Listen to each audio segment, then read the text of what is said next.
Working in Hawaii, the crazy fans for Hawaii 5-0, it's quite a ride for you, isn't it? It is. I mean, but it's interesting now. Like my time here in Hawaii has gone from being completely anonymous to very recognizable to now just I think being a fixture in the community. You know, fans aren't that excited to see me anymore, which I don't know about which is that. good and bad. You know, they kind of presume that I'm here, and they'll say things like, "So it's nice to see you in the neighborhood," you know, just kind of stuff like that, as if we're neighbors. And you know, I guess that's an even better place to be, you know, because there's not that ooh and ah. You know, I'm just like everybody else. You know. Different thing that all people on the mainland, for instance, might not understand, but the blessing, the significance of that, and doing the world premiere on Waikiki Beach, a lot of unique things for this show. I think it's great. I think it's one way of acknowledging the value of the community here. You know, that blessing is it kicks off every season, and it did for Lost as well. And it's just a nice way to set the tone, I think. And it's a reminder that we're lucky to be here, and you know, it's a big endeavor we're undertaking, and we need all the help we can get. You guys put on like a mini movie. The action's incredible, but looks like you're having fun between takes. I was asking everyone, who's most likely to start laughing while shooting scenes? That's a good question.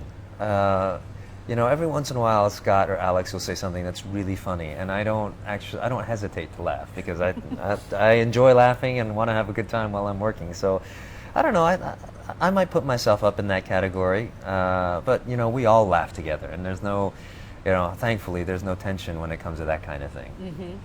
Alex, in particular, I've noticed has some just out there fans. Just because I've interviewed him, they ask me like steal his pants and things like that. Yeah. Any fans done anything borderline creepy for you? I've had my share of interesting fan mails. You know, some pictures that are not safe for work, kind of a thing. But you know, by and large, all my fans have been really respectful, and you know, they.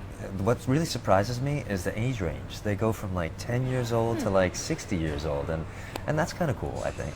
Yeah. Who are the bigger rascals on set? Is it you guys or your dogs? Well, you know, it's very funny because we do a blooper reel every season, and I swear to you, Scott's dog, Dot, was in it more than I was. She was running through take after take after take, and she's like a member of the show at this point. But, you know, Scott's dog is here a lot, and Alex's dog is here, and every once in a while I get to bring my dog, and it's just a very pet and family-friendly set. I like that. A teaser for fans. I know you can't spill too much about the new season ahead, but give us some adjectives, something to hold on to. Well, I think this season goes pretty deep.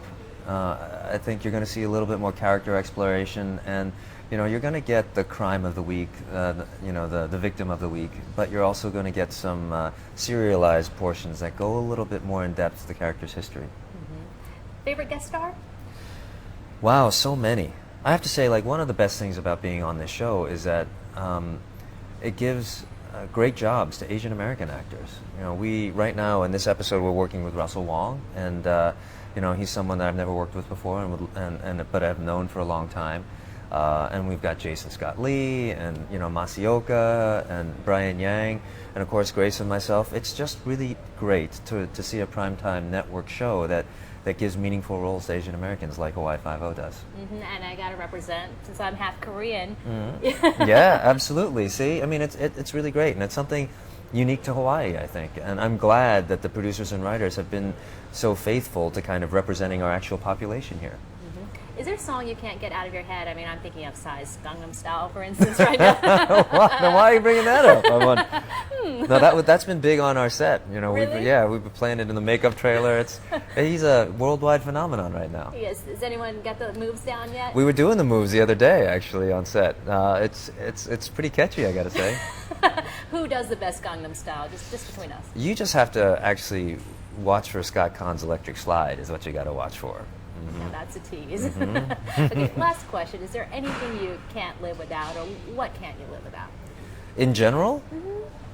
Gosh, my family, I would say. Yeah. You know, that's a boring answer, I'm sorry, but it No, happens it's to be not. true. On set, is there something I mean, I guess this is probably an obvious answer right here. You know, I think maybe a protein shake just to keep you going with the long days, and some green tea, because You know, so the days get long, as you know, and the season gets long, and so any little bit to kind of give you a little boost is a good thing. All right, Daniel, thanks so much. Sure, Always always a a pleasure.